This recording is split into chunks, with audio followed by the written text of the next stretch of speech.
પ્રવેશ માટેનો ખૂબ જ અગત્યનો વિડીયો છે. આભા અને બીના 2:1 પ્રમાણમાં નફો નુકસાન વેચતા ભાગીદારો છે. આ સ્વાધ્યાયનો 8મો દાખલો છે, એટલે ખૂબ અગત્યનો અને 8થી પ્રવેશની શરૂઆત થાય છે. આપણે દાખલાની શરૂઆત કેવી રીતના કરવાની? તો સૌ પ્રથમ જોવાનું, મૂડી ખાતા આપેલા છે, ચાલુ ખાતા નથી આપેલા, એટલે ચાલુ ખાતા બનાવવાના નથી. અને ત્યાર પછી હવાલા જોઈ લેવાના, એ પ્રમાણે ખાના બનાવી દેવાના. જો પહેલા પુનઃ મૂલ્યાંકન ખાતું બનાવવાનું આ રીતના. પુનઃ મૂલ્યાંકન ખાતું બની જાય પછી આપણે મૂડી ખાતા બનાવવાના. એમાં આભા, બીના અને ત્રીજો જે રૂસિલ આવે છે એ અને રૂસિલના ખાતા. એ જ રીતના રોકડ ખાતું અને પછી 31/3/17 રોજનું રૂસિલના પ્રવેશ બાદનું પાકું સરવૈયું. બસ આ રીતના આપણે ખાના બનાવી દેવાના અને ત્યાર પછી દાખલાની શરૂઆત કરીએ. સૌપ્રથમ પહેલા હવાલાથી શરૂઆત કરવાની, જેથી તમને ઈઝી રહે. રૂસિલ 1 લાખ મૂડી તરીકે અને 40,000 પાઘડી પેટે રોકડા લાવશે. રોકડા લાવશે એનો અર્થ એવો થયો કે રોકડ ખાતામાં આપણે લખવું પડે. તો રોકડ ખાતું આપણે જોવાનું અને રોકડ ખાતામાં જે લાવે છે એ લખી દેવાનું. એટલે અહીં પહેલા લખવાનું, રોકડ ખાતાની ઉધાર બાજુ પર બાકી આગળ લાવ્યા. આ લખતા પહેલા, એટલે આ હવાલાની શરૂઆત કરતા પહેલા બાકી આગળ લાવ્યા લખવું પડે. જે આપણને કેટલા આપેલા છે? 2000. એટલે રોકડની બાકી આગળ લાવ્યા જે આપેલી તે 2,00,000 લખી દેવાની પહેલા. અને પછી રૂસિલ મૂડી તરીકે જે લાવેલો એ લખવાનું. એ પર રોકડ જ કહેવાય ને, એટલે અહીંયા લખવાનું રૂસિલના મૂડી ખાતે. રૂસિલ મૂડી ખાતે કેટલા? પહેલા હવાલામાં આપણે જોયું 1 લાખ લાવેલો છે અને એ પાઘડીના પ્રીમિયમ તરીકે પણ લાવેલો છે. કેટલા? તો અહીંયા લખવાનું પાઘડીના પ્રીમિયમ ખાતે. અને આ વસ્તુ આપણને ખબર છે ત્યાગના પ્રમાણમાં વેચવાનું. એ પછી હવાલા આવે ત્યારે જોઈશું. કેટલા લાવેલો છે? 24,000. આ બંનેની એક એક અસર થઈ, પરંતુ દરેક હવાલાની કેટલી અસર આવે? 2 અસર. એટલે સૌ પ્રથમ આની એક એક અસર આપી દીધી. હવે આ મૂડી ખાતામાં લખવાની અને પાઘડીને વેચી દેવાની. તો લખવાનું, મૂડી ખાતાની જમા બાજુ પર પહેલા બાકી આગળ લાવ્યા. બાકી આગળ લાવ્યા. મૂડી આપણને આપેલી છે, જોઈ લેવાની. આભાની 80,000 અને બીનાની 60,000. એટલે પહેલા 80 ને 60 લખી દઈએ. અહીંયા 80,000 અને બીનામાં કેટલા લખવાના? 60,000. રૂસિલ તો આવતો છે એટલે એમાં ડેશ, પણ રૂસિલ જે લાવેલો છે તે લખવાનું. જો રૂસિલ કેટલા લાવેલો? 1 લાખ લાવેલો. અહીંયા રૂસિલના મૂડી ખાતે લખ્યું રોકડ ખાતામાં, તો મૂડી ખાતામાં લખવાનું રોકડ ખાતે. એટલે અહીં લખવાનું રોકડ ખાતે. અરે રૂસિલના ખાનામાં કેટલા લખવાના? જે લાવેલો 1 લાખ એ લખી દેવાના. એટલે અહીંયા લખી દીધા. ચાલો, પછી એ પાઘડી તરીકે લાવેલો કેટલા? 24,000. તો એ લખવાનું પાઘડીના પ્રીમિયમ ખાતે. પ્રીમિયમ આખું લખવાનું અને પછી લખવાનું પ્રીમિયમ ખાતે. કેટલા? 24,000. પણ 24,000 તે ત્યાગના પ્રમાણમાં વેચવાના. તો ત્યાગનું પ્રમાણ શોધવું પડે. કેવી રીતના? તો અહીંયા નવું પ્રમાણ આપેલું છે. નવું પ્રમાણ 2:1:2 અને જૂનું પ્રમાણ કેટલું છે? 2:1. તો આપણને ખબર છે ત્યાગ એટલે શું? ત્યાગ બરાબર જૂનું અથવા જૂનો ભાગ માઇનસ નવો ભાગ. જૂનો ભાગ માઇનસ નવો ભાગ, એને શું કહેવાય? ત્યાગ. જૂનો ભાગ કેટલો છે? જૂનો ભાગ આભાનો કહેવાય 2/3 અને બીનાનો કહેવાય 1/3. કેટલો કહેવાય? 2/3 અને 1/3. તો પહેલા આભા લખીએ. આભાનો જૂનો ભાગ 2/3 થયો અને આભાનો નવો ભાગ કેટલો? 2:1:2. એટલે નવો ભાગ કહેવાય 2/5 અને બીનાનો કહેવાય 1/5. અને જે પેલી નવી આવી છે એટલે કોણ? રૂસિલ નવો આવ્યો છે, એનો 2/5 કહેવાય. તો આ કેટલા છે? 2/5 જ છે, એટલે અહીંયા લખી દઈશું 2/5. હવે લસા લઈ લેવાનો. લસા કેટલો? 15. 15 કેવી રીતના લીધો? તો આ બંનેનો ગુણાકાર 3 × 5 = 15. હવે 5નો ગુણાકાર 2 સાથે એટલે 10 અને 3નો ગુણાકાર 2 સાથે એટલે 3 × 6. એટલે જવાબ આવે 4/15. આ કોનો? પહેલાનો આવ્યો, આભાનો. હવે એ જ રીતના બીનાનો શોધી કાઢીએ. બીનાનો પણ આપણને ખબર છે 1/3 છે જૂનો ભાગ, એટલે અહીંયા આપણે લખી દઈએ બીના. બીનાનો ત્યાગ કેટલો છે? તો 1/3 અને નવો ભાગ કેટલો છે? 1/5. લસા ફરીથી 15 લઈ લે, કેમ કે 3 × 5 = 15. 5 × 1 ક્રોસ ગુણાકાર કરવાનો અને 3 × 1 વચ્ચે ઓછા છે એટલે ઓછા. એટલે જવાબ આવે 2/15. કેટલો આવ્યો? 4/15 અને 2/15. એટલે આપણું ત્યાગનું જે પ્રમાણ કહેવાય, ત્યાગનું પ્રમાણ કેટલું કહેવાય? ત્યાગનું પ્રમાણ બરાબર અહીંયા 4 ને 15 ને 2 ને 15 છે એટલે 4/2. પરંતુ 4ના અડધા થાય કેટલા 2 અને 2ના અડધા કેટલા થાય 1 એટલે આપણું ત્યાગનું પ્રમાણ આવ્યું 2:1. હવે જે પેલી પાઘડીના પ્રીમિયમને વેચવાની વાત હતી એ 24,000 ને 2:1 ના પ્રમાણમાં વેચી દેવાનું 2:1. 24,000 ને 2:1 ના પ્રમાણ કેવી રીતે વેચવાના તો બહુ ઈઝી છે 24,000 ગુણ્યા 2:1 2:1 છે એનો મતલબ કે 2/3 અને 24,000 ગુણ્યા 1/3 24,000 ગુણ્યા 2/3 કરે તો કેટલા આવે તો 8 તાલી 24 એટલે 8 દુ 16,000 થાય કેવી રીતના તો પહેલા 24,000 ભાગ્યા 3 કર્યા એટલે 8,000 અને 8,000 ના ગુણ્યા 2 એટલે 16,000 તમે કરી લેજો ફરીથી 24 એટલે 8,000 અને ગુણ્યા 1 એટલે આવી જાય એટલે આપણું પ્રમાણ જે આવ્યું એ કેટલા આવ્યું 2:1 એ પ્રમાણે 16,000 અને 8,000 પાઘડીનું પ્રીમિયમ આવે અને આ જ ટોપિક આ ચેપ્ટરની અંદર થોડોક મઠાવે પરંતુ આ દાખલો નહીં આ સિવાયના એવા બીજા ઘણા બધા દાખલા આવશે તે આપણને મઠાવે એટલે થોડુંક ખાસ ધ્યાન રાખજો કેવી રીતના હું દાખલો કરું છું એ એટલે પહેલો હવાલો સંપૂર્ણ રીતે અહીંયા પૂરો થઈ ગયો કહેવાય બીજો હવાલો જમીન મકાનની કિંમત 17,000 થી વધારવી એનો મતલબ કે 17,000 નો વધારો કહેવાય આમનોન હું પછી તમને શીખવી આમનોન કોઈ જગ્યાએ પૂછાતી એટલે ચિંતા નહીં કરતા આમનોન માટે શું કરવાનું એ પછી જોઈએ જમીન મકાનની કિંમત જમીન મકાન કેટલું છે તો જમીન મકાન છે 72,000 એટલે નવા પાકા શ્રેયમાં લખવાનું જમીન મકાન અહીંયા લખવાનું જમીન મકાન જે આપણને આપેલું કેટલું છે 72,000 આપેલું છે અને હવાલામાં શું કીધું છે તો હવાલો ફરીથી જોઈ લે 17,000 થી વધારવી એટલે પ્લસ વધારો લખવાનો વધારો કેટલો થયો 17,000 એટલે આ 72 માં 17,000 પ્લસ કરી દેવાના અને 72 માં 17 પ્લસ કરે તો કેટલા આવે 72 વત્તા 17 તમારે કરવાના એટલે 89,000 આવે હવે એક વસ્તુ ખાસ સમજી લેજો જો અહીંયા પ્લસ આવે તો સીધું જ ઉપર લઈ જવાનું ઉપર એટલે ક્યાં ઉપર એટલે જોજો આ સમજજો અહીંયા ક્યાં આવ્યું પ્લસ પ્લસ આવે એટલે સીધું ઉપર એટલે પુનઃ મૂલ્યાંકનમાં જમા અને જો સમજો અહીંયા માઇનસ આવ્યું તો ક્રોસ જવાનું એટલે પુનઃ મૂલ્યાંકનમાં ઉડાડ આ સમજવા માટે બાકી એવું કરવાની જરૂર નથી તમારે સમજવા માટે પ્લસ આવે તો અહીંયા આ બાજુ પર એટલે કે અને જમા માઇનસ આવે તો આ બાજુ પર એ જ રીતના અહીંયા પ્લસ આવે તો સીધું ઉપર અને માઇનસ આવે તો ક્રોસ એટલું યાદ રાખવાનું માઇનસ આવે તો ક્રોસ જવાનું અને પ્લસ આવે તો સીધું ત્યાં ને ત્યાં જ એટલે અહીંયા લખવાનું જમીન મકાન ખાતે જમીન મકાન ખાતે કેટલા 17,000 બીજી રીતે સમજવું હોય તો બીજી રીતે સમજીએ આ મિલકત લેના એટલે કઈ બાજુ કહેવાય ઉધાર બાજુ અને ઉધાર બાજુ છે તો બીજી અસર કઈ બાજુ આવે તો જમા બાજુ આવે એ રીતે સમજે તો પણ ચાલે અને આમનોન માટે મેં તમને કીધું જો આમનોનમાં પુનઃ મૂલ્યાંકનમાં જમા આવે તો અહીંયા શું લખવાનું હવે આ જમા આવ્યું એટલે જમીન મકાનને ઉધાર કરવાનું અને પુનઃ મૂલ્યાંકન ખાતાને જમા કરવાનું એટલે આમનોન શું આવે જમીન મકાન ખાતે ઉધાર તે પુનઃ મૂલ્યાંકન ખાતે ખાસ ધ્યાન રાખવાનું ઓકે એટલે પહેલો હવાલો પૂરો બીજો યંત્રોની કિંમત 32,000 સુધી ઘટાડવી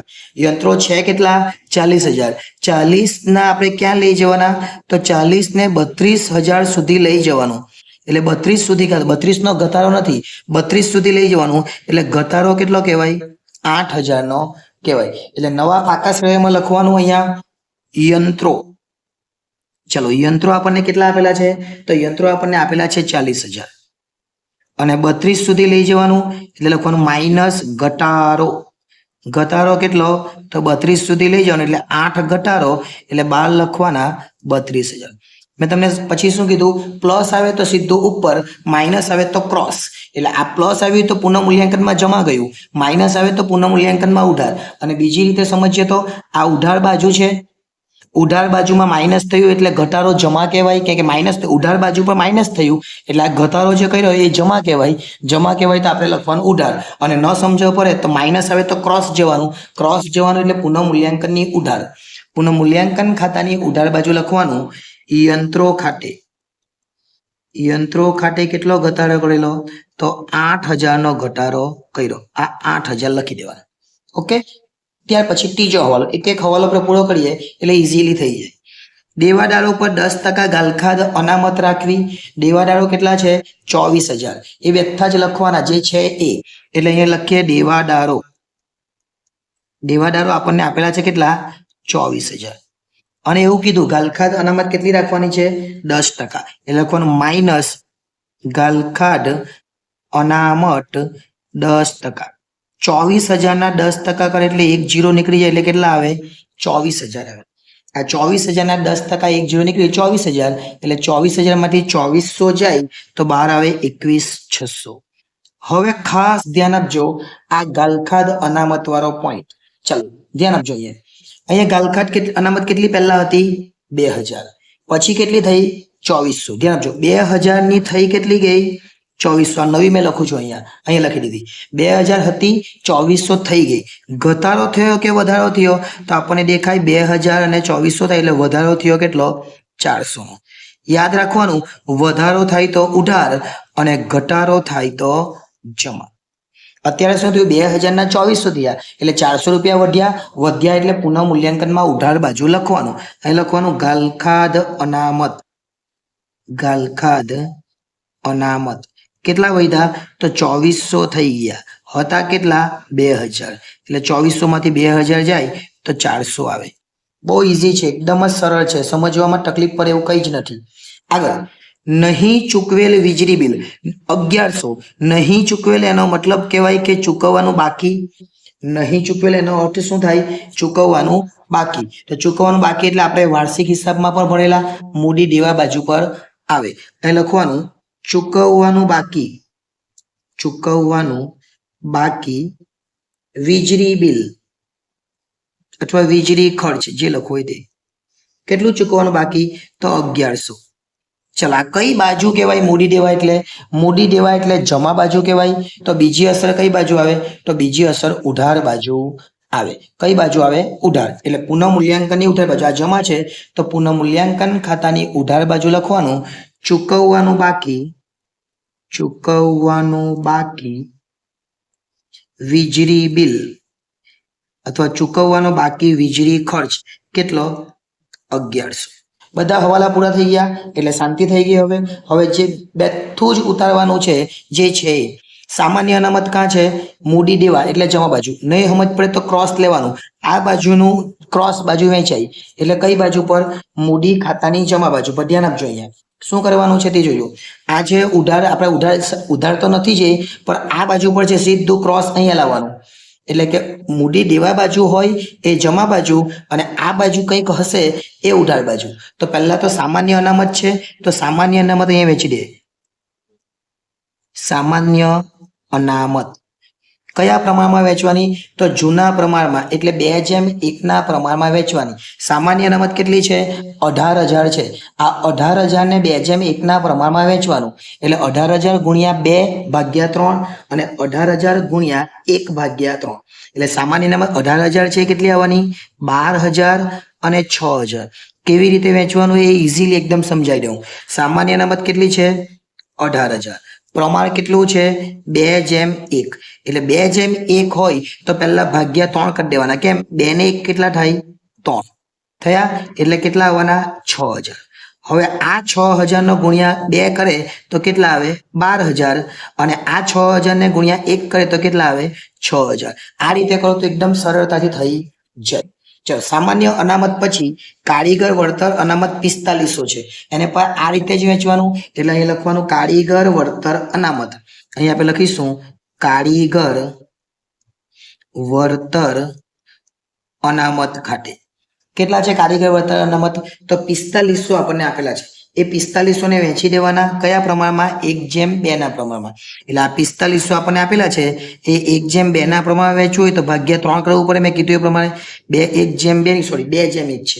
એટલે 2:1 પ્રમાણે ભાગ્યા કેટલા કરવો પડે? 3. તો 4500 ભાગ્યા 3 એટલે કેટલા આવે? 1500. 1500 ગુણ્યા 2 એટલે 3,000 અને 1500 ગુણ્યા 1 એટલે 1500. આ એકદમ ઇઝીલી વેચાઈ જાય. બાકી તમને તો પેલું વેચતા આવડતું છે એ પણ ચાલે. 4500 ગુણ્યા 2/3 અને 4500 ગુણ્યા 1/3 તો પણ આ જ આવવાનું છે. બરાબર. એટલે અહીંયા લખી દે 3,000 અને 1500.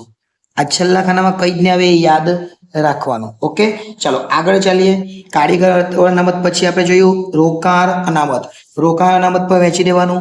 એટલે અહીંયા વેચી દે રોકાણ અનામત. રોકાણ અનામત ખાતે કેટલા છે રોકાણ? એટલે એ 1500 છે. એ 1500 ને વેચવાના કેવી રીતના? આ રીતે જ. એટલે 1500 ભાગ્યા મેં કીધું એ પ્રમાણે 3 કરવાના, કારણ કે 2/1 છે એટલે 500 આવે, અને 500 નો ગુણાકાર 2 સાથે એટલે 1000, અને 500 નો ગુણાકાર 1 સાથે એટલે 500, એટલે 1000 અને 500, એટલે અહીંયા લખી દેવાના 1000 અને 500. ઓકે, એટલે એકદમ સરળતાથી આ પણ વહેંચાઈ જાય. લેણદારો અને દેવી હુંડી. હવે લેણદારો બાકી રહે 28,000 અને દેવી હુંડી 12,000. જ્યાં છે ત્યાં જ કઈ બાજુ પર છે?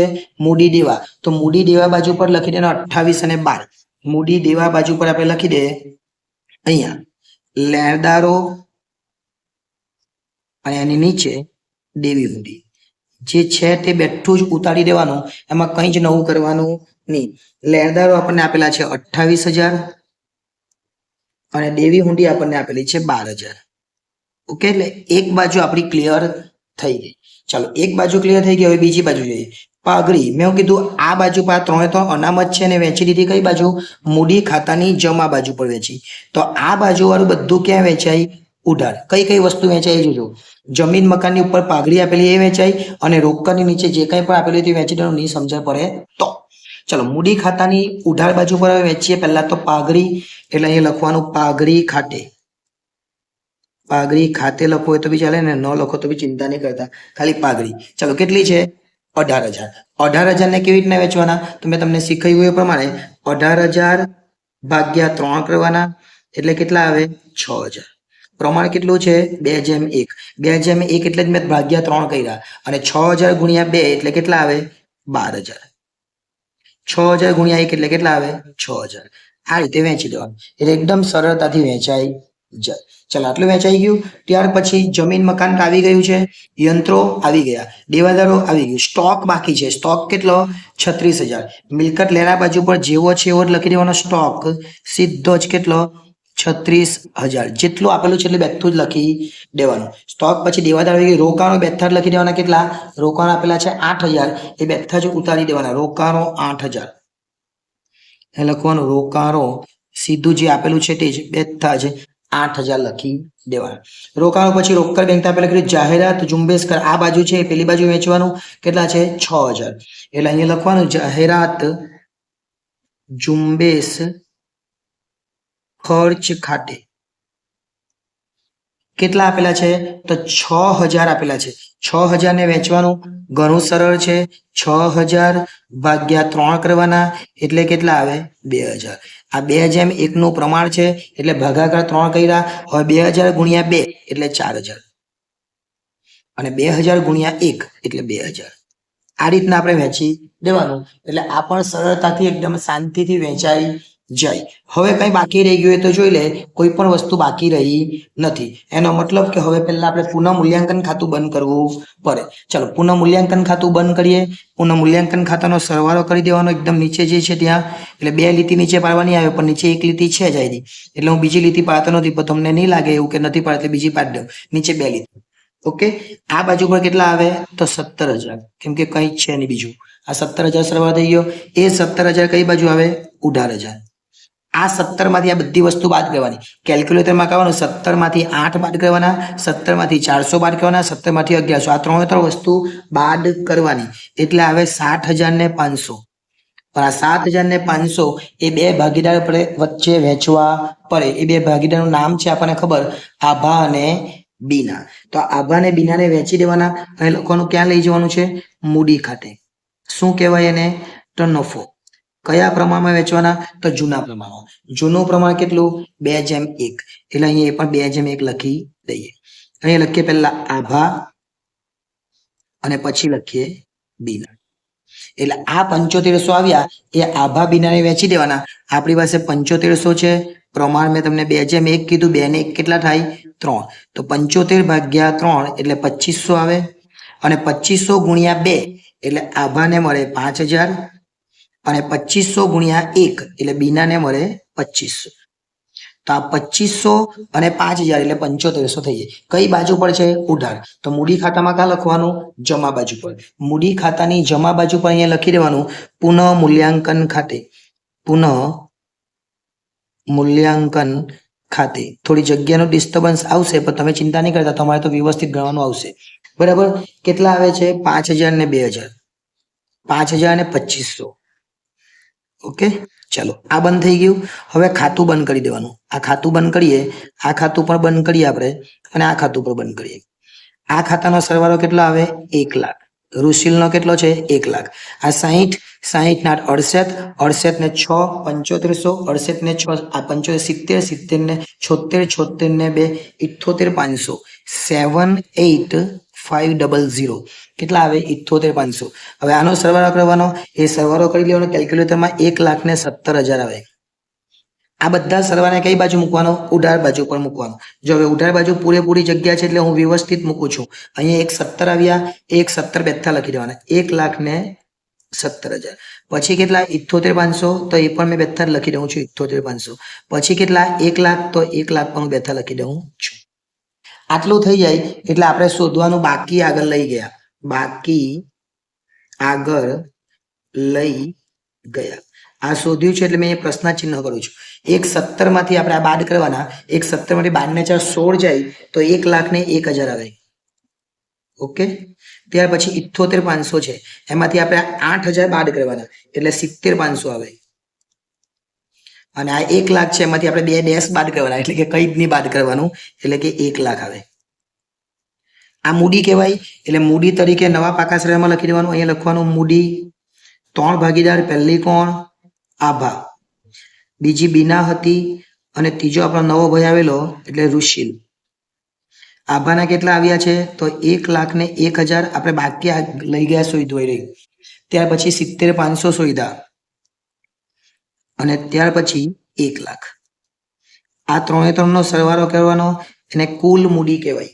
1,01,000, 70,500 અને 1 લાખ, એને કુલ મૂડી કહેવાય 2,71,500. એટલે મૂડી ખાતું બંધ થઈ ગયું. હવે એક જ ખાતું બાકી રહેલું છે, એ એટલે રોકડ ખાતું. એને પણ બંધ કરી દે. અહીંયા કેટલા છે? 1,24,000 ને 2 એટલે 26,000.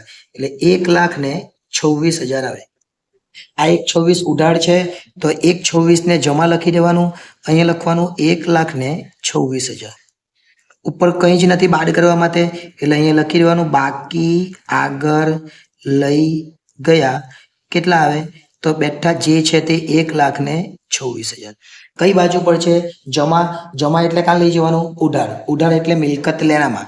અહીં લખવાનું રોકડ, અને ખાતે લખવું હોય તો ખાતે, નહીં લખવું હોય તો કઈ નહીં. રોકડ ખાતે 1,26,000 જે ઉપર જવાબ આવ્યો તે, જે અહીંયા જવાબ આવી ગયા એ બેઠા લખી દેવાનો. હવે બંને બાજુનો સરવાળો કરવાનો, અને બંને બાજુનો સરવાળો સરખો આવી જશે. ચેક કરીએ આપણે. ચલો, 2,71,500, પછી 1,100, પછી 28,000 અને પછી 12,000. એટલે આટલો કરીએ એટલે હવે 3,12,600. અને આ 89,000, 32,000, 21,600, 36,000, 8 અને 1,26. એટલે એનો સરવાળો કરો. 89, 32, 36, 21,600, 8,000 ને 1,26. એટલે એનો જવાબ આવશે 3,12,600. એટલે ખૂબ સરળ રીતે દાખલો થઈ જાય. અને આમનોનની વાત કરીએ તો આમનોન કોઈ પણ દિવસ યાદ રાખવાનું, આમનોન કોઈ પણ દિવસ બોર્ડની પરીક્ષામાં પૂછાતી નથી. આમનોન કોઈ દિવસ નહીં પૂછે. પણ જો આમનોન શીખવી હોય તો શું કરવાનું તે ખાસ ધ્યાન રાખજો. જો જમીન મકાન અહીંયા જમા છે, એટલે આમનોનમાં શું લખવાનું? આમનોનમાં આ રીતે લખવાનું, જમીન મકાન ખાતે ઉધાર તે પુનઃ મૂલ્યાંકન ખાતે. બસ આમનોન થઈ ગઈ. અને કેટલા લખવાના? 17,000 ઉધાર અને 17,000 જમા. એ જ રીતના યંત્રો કેટલા આવ્યા? ઉધાર બાજુ પર 8,000, તો યંત્રોને જમા કરી દેવાના. એટલે કે પુનઃ મૂલ્યાંકન ખાતે ઉધાર તે યંત્રો ખાતે. આવી 3 આમનોન થાય, 1, 2 અને 3. કેમ કે જમા બાજુ એક જ છે ને આ 3 થઈ ગઈ. ત્યાર પછી સામાન્ય અનામત જમા છે, એટલે એક સામાન્ય અનામતની આમનોન થાય. સામાન્ય જમા છે, આ જમા એટલે મૂડી દેવામાં, એટલે સામાન્ય અનામત ખાતે ઉધાર. સામાન્ય અનામત ખાતે ઉધાર તે આભાના મૂડી ખાતે, તે બીનાના મૂડી ખાતે. આપણે જે રકમ વેચેલી છે તે. એ જ રીતના આ 3 ની આમનોન લખી દેવાની. પાઘડી અહીંયા ઉધાર છે, એટલે આ સામાન્ય અનામત ક્યાં ઉધાર લઈ કે એમ પાઘડીને જમા લખી દેવાની. આભા બીનાને ઉધાર કરી દેવાનો. એટલે આભા ઉધાર, બીના ઉધાર ને પાઘડી જમા. આભા ઉધાર, બીના ઉધાર ને જાહેરાત ઝુંબેશ જમા. અને છેલ્લી એક આમનોંધ આવે એટલે કઈ? આ આમનોંધ આવે. કઈ બાજુ પર છે? મૂડી ખાતાની ઉધાર બાજુ પર. એટલે આ આમનોંધમાં શું લખવાનું? પુનઃ મૂલ્યાંકન ખાતે ઉધાર કેટલા 7,500 તે આભાના મૂડી ખાતે 5,000 તે બીનાના મૂડી ખાતે 2,500 એટલે તમારી આમનોંધ પૂરી થઈ જાય પણ આમનોંધ આપણને પૂછાતી નથી એટલે આપણે અહીંયા ટાઈમ પાસ કરી રહ્યો નથી ખૂબ અગત્યનો દાખલો હતો દાખલા નંબર 8 હતો નેક્સ્ટ ટાઈમ જ્યારે મળીશું ત્યારે દાખલા નંબર 9 કરીશું અને બધા જ દાખલાઓ આપણે કરવાનો પ્રયત્ન કરીશું એટલે ચિંતા કરતા નહીં ચેનલને સબસ્ક્રાઇબ ન કરી તો કરી લેજો કારણ કે બધા જ વિડીયો તમને હવે બેક ટુ બેક મળતા રહેશે આભાર